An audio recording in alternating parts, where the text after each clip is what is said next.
What's up guys, welcome back to a new Dying Light 2 video. Before we get into the video, about 79% of you are still unsubscribed. If you sub, I would appreciate it. We're trying to hit that 10k goal by Dying Light 2's release. Trying to hit maximum growth on the channel here. But anyway, to get into the video, today I want to talk about the different factions and some of the different power dynamics. Now this may seem a little bit obvious, but there also are details that a lot of people haven't mentioned or haven't acknowledged. So I just want to start off with the fact that the Peacekeepers are obviously the most powerful faction in the game. The Renegades coming in second and then the Survivors coming after them. Honestly, just from my thoughts, the Survivors could be even lower just from what we've seen. I'll mention that a bit later. But what's my reasoning behind this? What's my reasoning as to why the PKs are the most powerful faction? Well, to start off, just look at all the area we've actually seen from them. They have the gigantic ship that was just shown off this year. They have the PK Citadel we've seen for a long time. And they also have the big jail cell building with all the empty cells.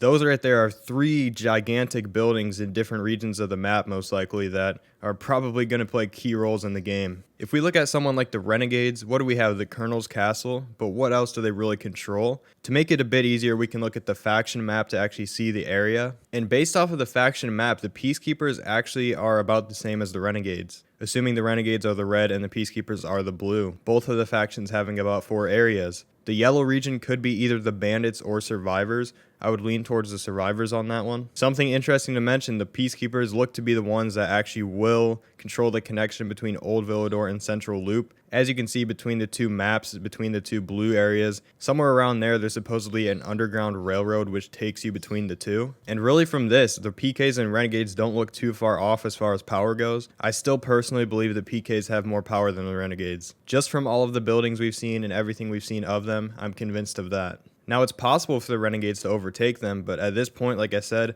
I don't think they're as powerful. The main faction I want to talk about though is the Survivors. Because from the jump, I was planning on probably going with the Scavengers back in the day, or what is now the faction of the Survivors. But I'm not really too keen on that anymore just because the Survivors are so underpowered. I mean, it's a bit appealing to be in the underdog's point of view, but at the same time, it's like, what do the Survivors have going for them, if anything at all? In all of the gameplays, it's always been the PKs versus the Renegades. In the 2019 gameplay, it was like that. In the newest gameplay over the substation, it was like that. So when are we actually going to see a Survivor battle? It definitely seems like the toughest faction to side with.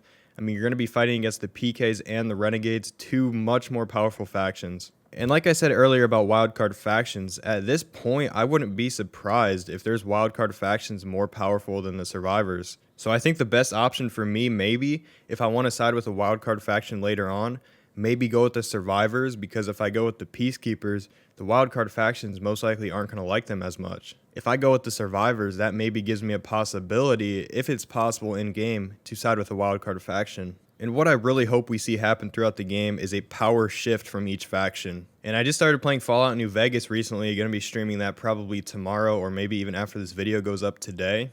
I'm only like a couple hours in, but I mean, I'm already seeing that from that game. I want to see something like that in Dying Light 2. Anyway, that's pretty much going to wrap up the video. If you liked the video, go ahead and drop a like. If you want to see more videos in the future, go ahead and drop a sub. Thank you for watching, and I will see you guys in the next video.